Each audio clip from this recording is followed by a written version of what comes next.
Welcome, ladies and gentlemen, to another exciting episode of This Is Our Life. I want you to see that right there. That's from the Texas Revolution. This video is pretty serious. I think it's important to remember a number of things about the Second Amendment. First of all, the so-called Bill of Rights, which is not a separate document from the Constitution, it's a part of the Constitution. They were amendments to the Constitution. Anyway, the Second Amendment was not somebody granting people rights. For the whole of the Bill of Rights, what they were doing, the authors, were simply recognizing basic human rights, basic civil rights. That's important to understand. You were born with these rights. Next, let's look at another aspect of the Second Amendment, and that is the Second Amendment is designed to allow us to protect ourselves from the robber, the mugger, people like that. It's also there to help protect us against an invading military, an invading government.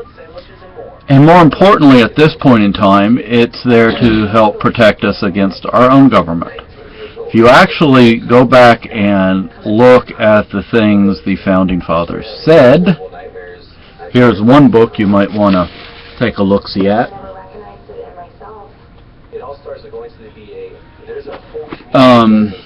Don't just look at it, read it.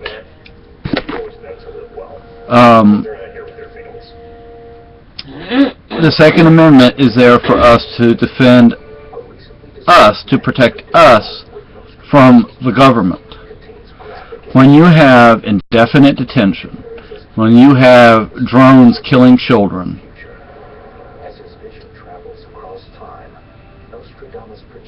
when you have wars that are undeclared, wars that never end, like Iraq. Yes, there are still U.S. troops fighting and dying in Iraq. Afghanistan. Obama saying the war in Iraq is over is no different than Bush saying that the end of combat in Iraq is over. It's still going on, people. There are still thousands of U.S. troops in Iraq. You have indefinite detention. You have so-called free speech zones. The Second Amendment is there for us to protect ourselves against the government. Now, if some of those teachers in that school in Connecticut would have been armed, what happened would not have happened. You look at Chicago.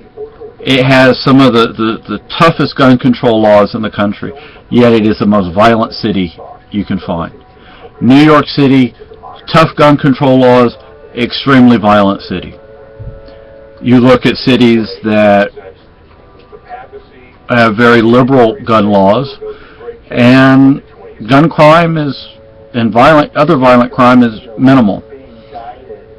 More people are killed by automobiles than by guns every day. Every day, more people die from taking medications the way they're supposed to be taken than die from guns every day. Think about it. And why are the people who are so anti-gun the most violent people? Yet they accuse people like me of being violent, yet I've never taken a human life. I haven't even been in a fist fight since high school. And you know how long ago that was? I mean, look at this beard. I'm not the youngest guy on the planet. Give about 3 decades.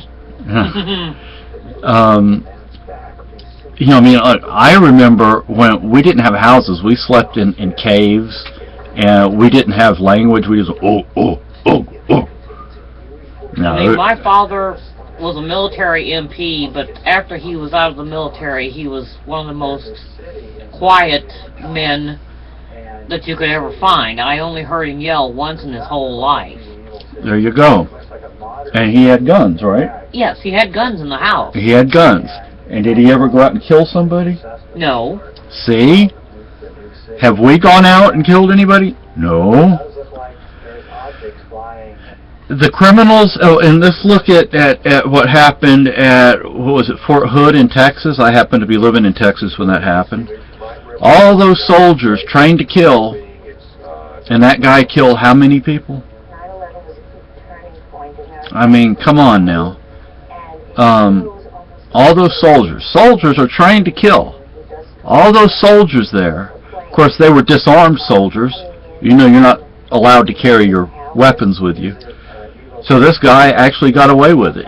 The no gun zones are the most dangerous places on the face of the earth, because the bad guys know there are probably not any guns there, and they can get away with mass murder.